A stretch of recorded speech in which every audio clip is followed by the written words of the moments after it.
Hello दोस्तों, नमस्कार। मैं अनूप मिश्रा आप सभी के सामने एक बार फिर NCERT class 9th geography chapter 3 video number 5 लेकर उपस्थित हुआ हूँ। 5 या 6 है, पार्ट है तीसरे चैप्टर का। तीसरे चैप्टर का नाम है आप लोगों के अपवाह तंत्र। अपवाह तंत्र।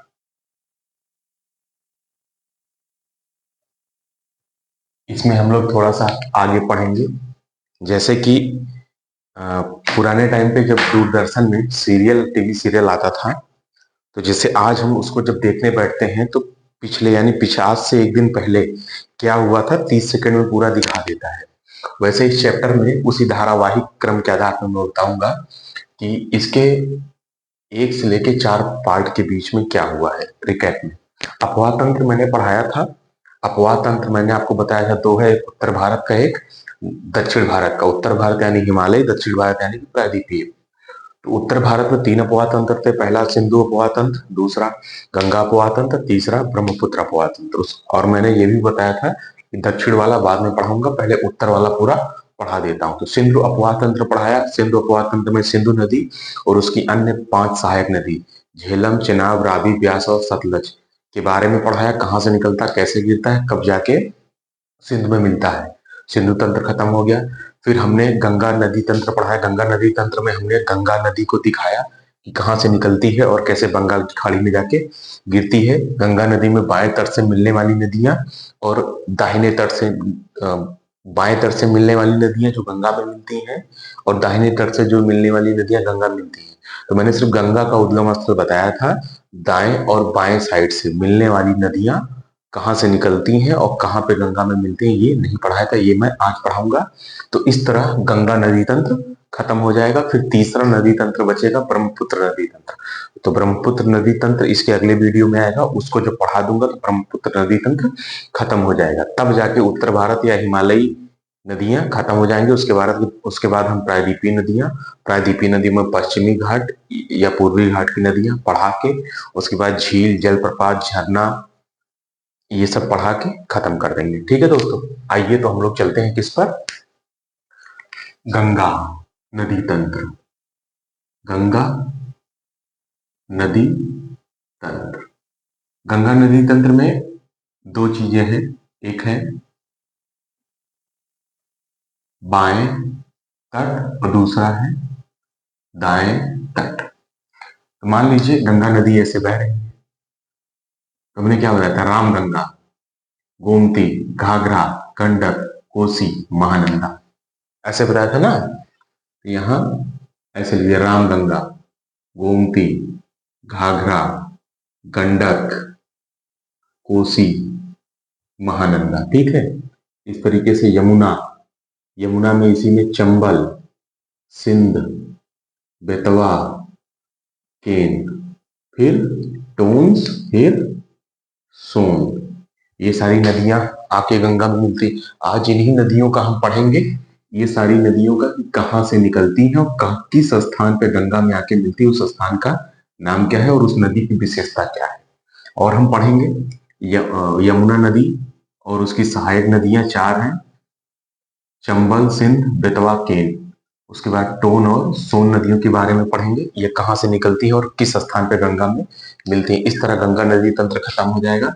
फिर हम लोग पढ़ेंगे ब्रह्मपुत्र नदी तंत्र। इतना समझ में आया। तो गंगा नदी तंत्र में जो भी नदियां मिलती हैं या गंगा की जो सहायक नदियां हैं, अब हम लोग चल रहे हैं उनके बारे में एक एक करके पढ़ते हैं। तो गंगा की सहायक नदियों में सबसे बड़ी सहायक नदी है यमुना। गंगा की सहायक नदियों में दोस्तों सबसे बड़ी सहायक नदी है यमुना। तो चलिए हम लोग यमुना नदी के बारे में पढ़ते हैं। तो पहली हेडिंग रेड पेन से डालें, थोड़ा अच्छा रहेगा। यमुना, पहली नदी क्या होगी दोस्तों, यमुना। यह गंगा की सर्वाधिक लंबी सहायक नदी है और सबसे पश्चिम से निकलती है। तो क्या बोलेंगे, सबसे पश्चिमी व सबसे लंबी सहायक नदी है। किसकी? गंगा की दोस्तों, गंगा पढ़ रहे हैं हम लोग। तो यमुना जो है सबसे पश्चिम से मिलती है, जो ये गंगा नदी ऐसे निकलेगी सबसे पश्चिम में क्या मिलेगी? गंगा, यमुना। ये क्या है? सबसे लंबी सहायक नदी किसकी? गंगा की। निकलती कहाँ से है? ये नदी निकलती है यमुनोत्री हिमनद से। कहां से निकलती है? यमुनोत्री हिमनद से। यमुनोत्री हिमनद से। स्थान का क्या नाम है? बंदरपूछ। बंदरपूछ से। कहां से निकलती है? बंदरपूछ भी आ सकता है और यमुनोत्री हिमनद से भी आ सकता है। तो जो भी आएगा आप उसको टिक मार देंगे। ठीक है। और इसकी सहायक नदियां क्या हैं? इसकी सहायक नदियां हैं, यमुना की पूछ लेगा सहायक नदियां कौन कौन सी है, चार ऑप्शन देगा, पूछेगा इनमें से कौन है या कौन नहीं है। उसमें हम इसकी सहायक नदियों में आ जाएगा चंबल, सिंध, बेतवा, केन। ये सभी इसकी क्या है दोस्तों? सहायक नदियां हैं। जैसे हिंडन, वरुणा, सेंगर, ये सब इसकी क्या है दोस्तों? सहायक नदियां हैं। ठीक है। तो यमुना नदी के बारे में हमें इतना ही पढ़ना था। यमुना नदी खत्म हो गया। अब हम दूसरी सहायक नदी की तरफ बढ़ते हैं। ठीक है दोस्तों, इसको मिटा लें हम अच्छे से।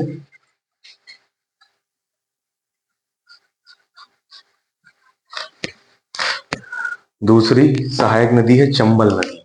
क्या है दोस्तों? दूसरी सहायक नदी है चंबल नदी। ये नदी कहां से निकलती है? ये नदी नहीं, सबसे पहले किसकी सहायक नदी? ये यमुना की सहायक नदी है। किसकी सहायक नदी है? यमुना की सहायक नदी है। यमुना की सहायक नदी है। ये निकलती कहां से है दोस्तों? ये ये मध्य प्रदेश के महू से निकलती है। कहां से निकलती है दोस्तों? मध्य प्रदेश के महू से निकलती है। तो महू में एक जान पाओ पहाड़ी है, वहां से निकलती है। कहां से निकलती है ये मध्य प्रदेश के महू से जान पाओ पहाड़ी से निकलती है, इतना समझ लेंगे। ये यमुना की सबसे बड़ी सहायक नदी है चंबल नदी। ये मध्य प्रदेश के महू जिले के जान पाओ पहाड़ी से निकलती है। ठीक है दोस्तों। और ये निकलते हुए राजस्थान कोटा निकल जाती है। और कोटा में आप लोग पढ़े होंगे जैसे कि नदियां जैसे बह रही हैं तो जमीन के नीचे बहती हैं और बड़े बड़े खड्डक का निर्माण करती हैं। उसका मुझे नाम नहीं याद आ रहा है, हम बताएंगे। जहां पे चंबल में डकैत छिपते थे पुराने टाइम में। ठीक है ना, ऐसे बड़े बड़े मिट्टी के टीले बन जाते हैं, उनके बीच में जाने के लिए जगह होती है, लोग जाके छिप जाते थे। ठीक है। और ये नदी बहुत ज्यादा मृदा अपरदन करती है। ठीक है। तो और गांधी सागर बांध है। चंबल नदी पर कौन सा बांध है? बहुत इंपॉर्टेंट है, गांधी सागर बांध। क्योंकि कई बार प्रश्न आएगा कि गांधी सागर बांध किस नदी पर बना है, तो आप लोगों को बताना है कि गांधी सागर बांध चंबल नदी पर बना है। ये सब बहुत इंपॉर्टेंट क्वेश्चन है, पेपर में अक्सर आ जाते हैं। चंबल नदी के बाद अब आगे चलिए हम लोग पढ़ते हैं गंडक नदी। तीसरी नदी हम लोग कौन सी पढ़ लेंगे? गंडक नदी। बेसिकली जो गंडक नदी है ये दो धाराओं से बनी है। कितनी धाराओं से बनी है दोस्तों? दो धाराओं से। इसकी एक धारा का नाम है काली गंडक तथा त्रिशूल गंगा। तो ये दो धाराओं से बनी है। किससे? ये नदी दो धाराओं से बनी। दो धाराओं का क्या नाम है? त्रिशूल गंगा और काली गंडक। ठीक है दोस्तों। तो पहली धारा का क्या नाम है?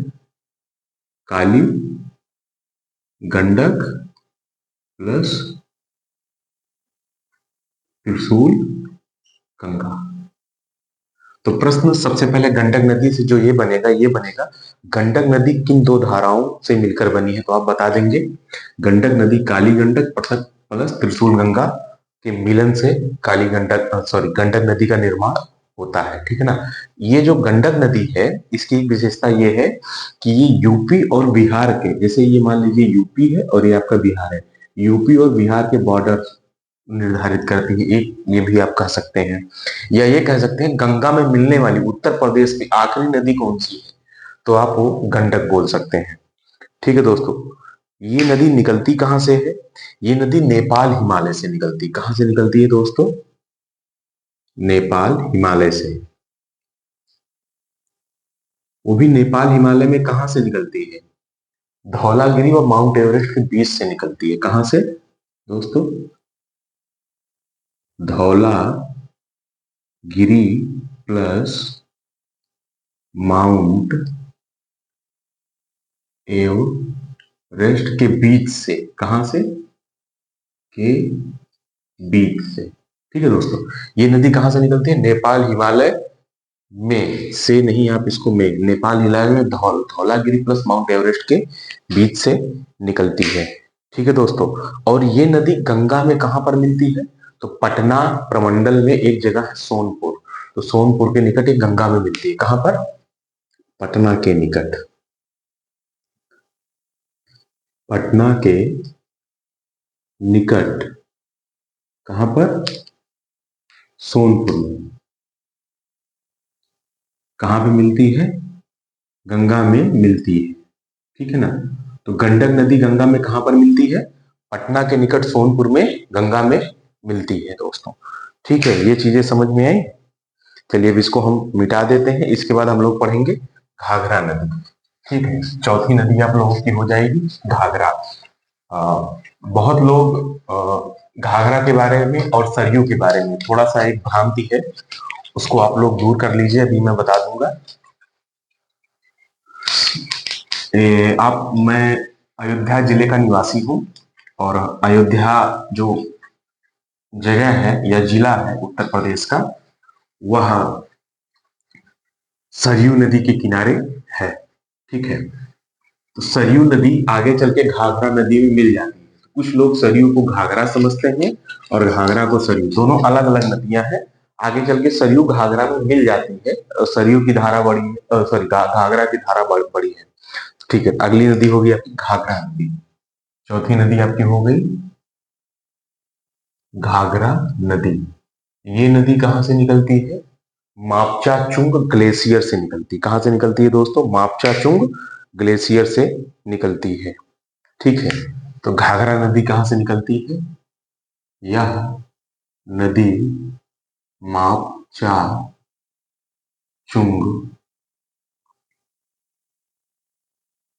ग्लेशियर, या आप हिमनद भी बोल सकते हैं, से निकलती है। ठीक है, नदियों के बारे में जो मैं बता दे रहा हूं इतना पर्याप्त है आप लोगों के लिए। इससे ज्यादा अगर आप लोग कोशिश करेंगे जानने की तो आपको दिक्कत होगी। ठीक है, और कहा घाघरा नदी कहां से निकलती है? यह नदी मापचाचुंग ग्लेशियर से निकलती है और छपरा के निकट गंगा में मिल जाती है। कहां पर? छपरा। छपरा यानी कि बिहार। बिहार, छपरा यानी बिहार के निकट कहां पर? गंगा में मिल जाती है। गंगा में मिल जाती है दोस्तों। ठीक है, चौथी नदी हो गई। अब हम लोग पांचवी नदी पढ़ते हैं, कोसी नदी। ठीक है, कोसी नदी। ठीक है, ये नदी जो है एक पूर्ववर्ती नदी है। कैसी नदी है? पूर्ववर्ती नदी है। ऐसी नदी जो बहुत पहले से है। और ये नदी किस लिए जानी जाती है? मार्ग बदलने के लिए। किसके लिए? मार्ग बदलने के लिए। बहुत ज्यादा मार्ग बदलती है, तबाही ला देती है। पता लगा रात में आप अपने गांव में पेड़ के नीचे खाट बिछा के सो रहे हैं, पता लगा रात भर कोसी नदी ने अपना मार्ग बदला और आपका खटिया पानी समेत बह गया। सुबह जब आपकी नींद खुली तो कोसों दूर आप अपनी खटिया के साथ तैरते हुए नजर आए। ठीक है दोस्तों, और कोसी नदी को बिहार का शोक भी कहते हैं। क्या कहते हैं इसे हम? बिहार का शोक। बिहार का शोक कहते हैं।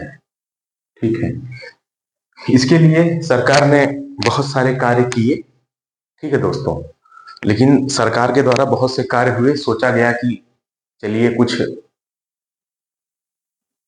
अच्छा हो जाएगा, नहीं होगा, मतलब बाढ़ वगैरह नहीं आएगी, लेकिन ऐसा नहीं हो सका दोस्तों। बाढ़ फिर भी आई और लोगों का इसमें नुकसान भी हुआ। और इस बार 2024 में, कब, 2024 में, अभी मैं बिहार में ही हूँ, नालंदा जिले में, और वर्तमान में फिर इसमें बाढ़ आई और बहुत सारे लोग इसकी चपेट में आ गए। तो इसके पहले सरकार ने जो इंतजाम किया था वो धारा का धरा रह गया। ठीक है दोस्तों, अब ये नदी निकलती कहाँ से ये भी देख लेते हैं। ये नदी गोसाईनाथ से निकलती है। कहाँ से निकलती है? माउंट एवरेस्ट के उत्तर में गोसाईनाथ पहाड़ी है। कहाँ पर? माउंट एवरेस्ट के उत्तर में। माउंट एवरेस्ट के उत्तर में गोसाईनाथ। कहाँ से? गोसाईनाथ से निकलती है। ठीक है, ये नदी कहाँ से निकलती है? माउंट एवरेस्ट के उत्तर में एक स्थान है गोसाईनाथ। मेन आप गोसाईनाथ भी याद कर सकते हैं। गोसाईनाथ से ये नदी निकलती है और ये नदी क्या बोलते हैं, भागलपुर में, बिहार, जैसे आप ऐसे बिहार का मानचित्र बनाएंगे तो पूर्णिया, किशनगंज, कटिहार, ऐसे 3 जिला है, एक जिला भागलपुर है। तो जो पूर्णिया है पहला जिला, दूसरा ये भागलपुर है।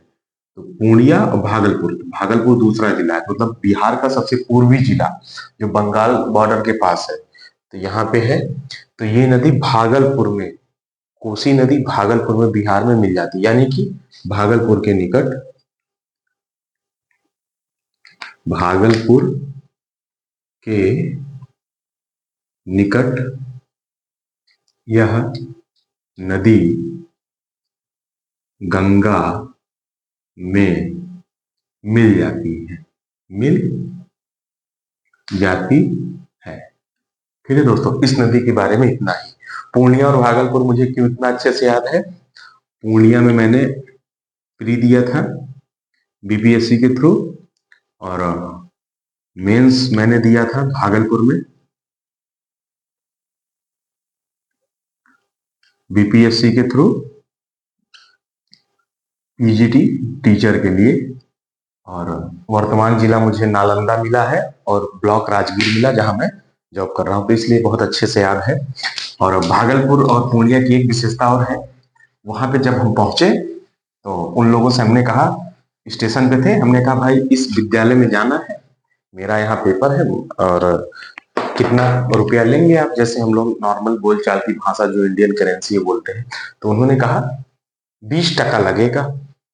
तो फिर इतिहास हम पढ़े थे, फिर याद आया बंगाल की मुद्रा जो है टका है। फिर याद आया, अच्छा ये इंडियन तो है लेकिन इंस्पायर है किससे? तो कहने का इंसेंस मेरा ये है कि आप चाहे कितने बड़े हो जाओ, कहीं पर भी पहुंच जाओ, कितनी भी तरक्की कर लो, लेकिन जो आपका मूल स्रोत है, संस्कृति, सभ्यता, कल्चर, बोलचाल की भाषा, उसमें परिवर्तन नहीं होगा। तो आज भी वो लोग पैसा रुपया ना बोल के टका बोलते हैं, यानी कि पुरानी चीजों को लेकर चल रहे हैं, जो उनकी संस्कृति और सभ्यता में आ गया है वो, और दैनिक दिनचर्या का हिस्सा है, तो वो लगातार चल ही रहा है। चलो ठीक है, ये सब ऐसी बातें थी, मैंने बता दी, इसको मिटा देते हैं। अब आगे कोसी के बाद अगली नदी हम पढ़ेंगे रामगंगा। छठवीं नदी कौन सी है? रामगंगा। ठीक है दोस्तों,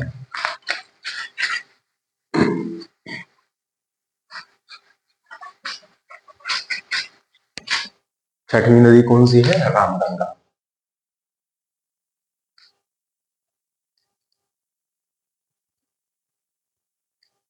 छठवीं नदी दोस्तों कौन सी है? रामगंगा। रामगंगा नदी जो है गैरसैंण के निकट, कहां पे? गैरसैंण के निकट एक जगह पौड़ी गढ़वाल, पौड़ी गढ़वाल, ये ऐसे रहेगा, पौड़ी गढ़वाल, गैरसैंण के निकट। कहां से? पौड़ी गढ़वाल की पहाड़ियों से। एक जगह है दूध टोला श्रेणी। कौन सी जगह है? दूध, दूध टोला श्रेणी, टोला श्रेणी, यहां से निकलती। गैरसैंण के निकट पौड़ी गढ़वाल एक जगह है उत्तराखंड में, वहां पे एक श्रेणी है पर्वत की, दूध टोला श्रेणी, उसी दूध टोला श्रेणी से रामगंगा नदी निकलती है, जो आगे चल के कन्नौज में, कहां पर? कन्नौज के निकट, कन्नौज के निकट, कहां पर? गंगा में मिल जाती है। कहां पर? गंगा में मिल जाती है।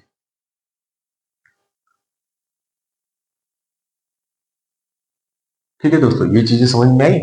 उसके बाद अगला आपका है गोमती नदी। ठीक है, कौन सा है अगला आपका? गोमती नदी। गोमती नदी, ठीक है। ये जो गोमती नदी है, ये पीलीभीत के निकट, कहां पर? पीलीभीत। पीलीभीत, ये बेसिकली यूपी में है। पीलीभीत के निकट एक फुलहर झील है।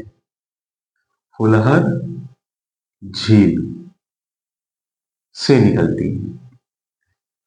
गोमती नदी पीलीभीत उत्तर प्रदेश में फुलहर झील से निकलती है। ठीक है, निकलती है। ये गंगा की सहायक नदियों में सबसे अलग सहायक नदी है। ये एक ऐसी सहायक नदी है जो किसी पहाड़, हिमनद नहीं से निकलती है, जमीन से निकलने वाली, यानी कि मैदान से निकलने वाली पहली नदी है गंगा की सहायक नदी, जो किसी झील या मैदान से निकलती है, मैदानी क्षेत्र से। बाकी सारी नदियां जो गंगा में मिलती हैं पहाड़ों से निकलती हैं। ठीक है दोस्तों, चलिए अब अगली नदी है दामोदर नदी। आठवीं नदी है जो गंगा में मिलती है, दामोदर नदी। दामोदर नदी कहाँ से निकलती है? छोटा नागपुर के पहाड़ पर, सॉरी, छोटा नागपुर के पठार से निकलती है। ठीक है, जिसे जैविक नदी भी कहते हैं, क्योंकि छोटा नागपुर का पठार झारखंड छत्तीसगढ़ के निकट है और वहां फैक्ट्रियां बहुत ज्यादा है, तो उनसे निकलने वाले जो गंदे पदार्थ है पानी के माध्यम से इस नदी में आ जाती है, जिससे नदी जैविक नदी का रूप धारण कर लेती है। दामोदर नदी को मतलब शोक भी कहते हैं, जैसे बिहार का शोक कोसी को कहते हैं, वैसे दामोदर नदी को भी शोक कहते हैं। ठीक है ना, आइए चलिए पढ़ते हैं दामोदर नदी। आठवीं नदी आपकी कौन सी है? दामोदर नदी। दामोदर नदी, ठीक है। ये नदी कहाँ से निकलती है दोस्तों? ये नदी मालवा के पठार से निकलती है और आगे चल के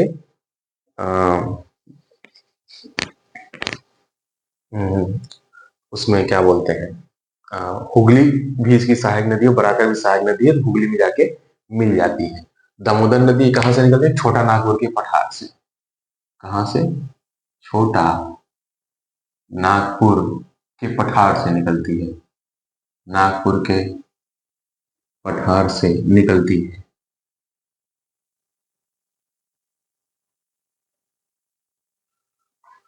दामोदर नदी छोटा नागपुर के पठार से निकलती है। इसकी सहायक नदियां जो है वो हुगली नदी है, हुगली प्लस बराकर।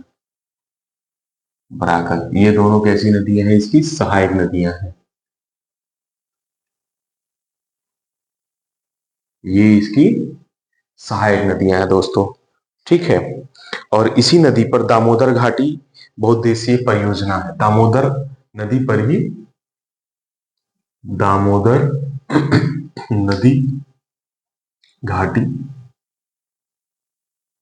परियोजना है। और ये परियोजना कैसी है? बहुउद्देशीय परियोजना है, मतलब इस योजना से बहुत सारे उद्देश्य पूरे होते हैं, जैसे बिजली, पानी, मत्स्य पालन, मतलब बिजली भी होता है, खेती के लिए पानी भी होता है, मत्स्य पालन भी होता है। ठीक है, ये चीजें हो गई। और दामोदर नदी जो है भारत की सर्वाधिक प्रदूषित नदियों में से एक है। ये क्या है? भारत की सर्वाधिक प्रदूषित क्या है? नदी है। दामोदर नदी क्या है? भारत की सर्वाधिक प्रदूषित नदी है। ठीक है, इसे जैविक जैविक मरुस्थल भी कहते हैं। इसे क्या कहते हैं? जैविक मरुस्थल। इस नदी को किस नदी के नाम से जानते हैं? जैविक मरुस्थल। मरुस्थल वाली नदी। जैविक मरुस्थल क्यों कहते हैं? मतलब जैविक मतलब जैव पदार्थ, जो रासायनिक जैव पदार्थ फैक्ट्रियों में यूज होते हैं, वो जब बहकर इस नदी में आते हैं तो उनका अंबार लग जाता है, इसलिए इसको क्या बोलते हैं, जैविक मरुस्थल। तो इस शब्द का अर्थ आपको यहाँ पर समझना है दोस्तों। ठीक है, अगली नदी है शारदा या सरयू नदी। ठीक है, 9वीं नदी है शारदा या सरयू नदी। ठीक है, ये जो शारदा या सरयू नदी है आगे चलकर किस नदी में मिल जाएगी, हमने आपको पढ़ाया था अभी एक नदी, उस नदी का नाम याद करिए, घाघरा नदी। ये घाघरा नदी आगे चलकर कहाँ मिल जाएगी, सॉरी, सरयू नदी आगे चलकर कहाँ मिल जाएगी, घाघरा नदी में। ठीक है दोस्तों, तो अगली हेडिंग हम डालेंगे शारदा या सरयू, शारदा या सरयू नदी। ये 8वीं नदी है। ये नदी कहाँ से निकलती है, ये नदी मिलाप हिम्मत से निकलती है। ये जहां से निकलती है इसका नाम वहां पे गौरी गंगा है। कहां से निकलती है ये, मिलाप हिमनद। देखो एक चीज जान लो, हिमनद और ग्लेशियर दोनों एक चीज है। ठीक है, इंग्लिश में ग्लेशियर, उसी को हिंदी में हिमनद कहते हैं। मिलाप हिमनद से निकलती है। ठीक है, मिलाप हिमनद से निकलती है। जब ये मिलाप हिमनद से निकलती है तो इस नदी को हम किस नाम से जानते हैं, गौरी गंगा के नाम से इस नदी को हम जानते हैं दोस्तों। ठीक है, ये आगे चलकर कहां पे, घाघरा में मिल जाती है। कहां पर, बहराइच के निकट। बहराइच कहां पे है, उत्तर प्रदेश में है।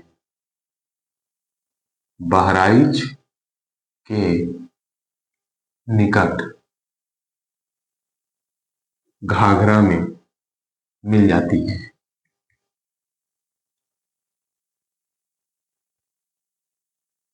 और घाघरा नदी, सरयू नदी घाघरा में कहा मिलती है, बहराइच में। तो सरयू छोटी, घाघरा बड़ी होगी। और घाघरा नदी गंगा में कहा मिलती है, सोनपुर में, पटना के पास, आपको बताया था। ठीक है दोस्तों, ये हो गया। अब आगे चलते हैं, महानंदा। 9वीं नदी कौन सी है दोस्तों, महानंदा। हो सकता है ये आखिरी नदी भी हो, इसकी भी अपनी कुछ अच्छी विशेषताएं हैं, आइए देखते हैं। ठीक है,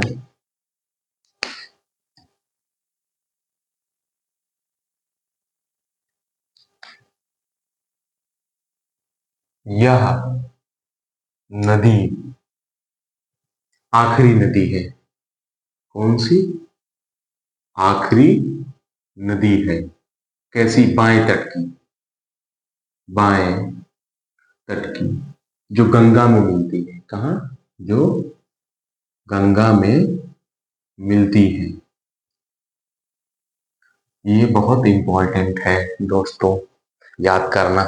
गंगा नदी ऐसे बहेगी तो जो सबसे आखिरी नदी इसमें आके मिलेगी उसे हम क्या बोलेंगे, महानंदा नदी बोलेंगे।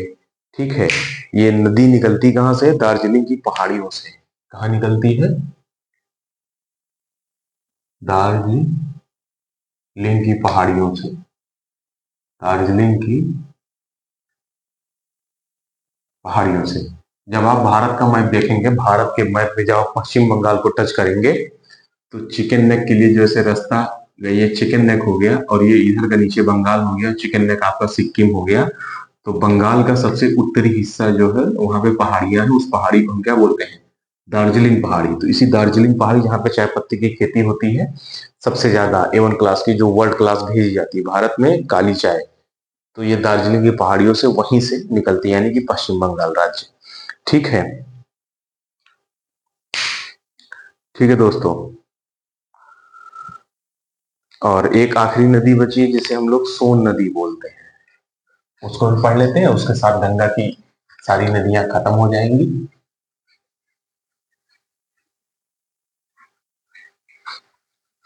एक नदी है सोन नदी। कौन सी नदी है, 10वीं नदी, सोन नदी। सोन नदी। ठीक है दोस्तों, ये नदी कहां से निकलती है, ये नदी अमरकंटक के पठार से निकलती है। कहां से निकलती है,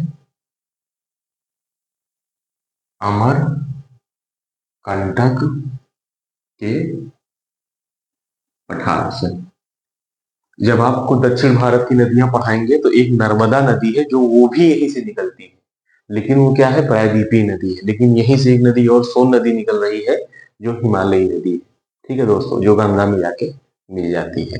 तो अमरकंटक के पठार से निकलती है, ठीक है।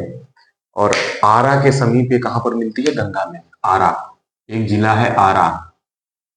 आरा के समीप गंगा में मिलती है। कहां पर? गंगा में मिलती है, ठीक है दोस्तों। तो मेरे द्वारा गंगा नदी तंत्र पूर्ण रूप से पढ़ाकर समाप्त कर दिया गया है। अब हिमालयी नदियों में तीसरा तंत्र है ब्रह्मपुत्र नदी तंत्र, उसको पढ़ा दूंगा। इस तरह से हिमालयी नदियां पूर्ण रूप से खत्म हो जाएंगी, फिर बचेंगी सिर्फ प्रायद्वीपीय नदियां।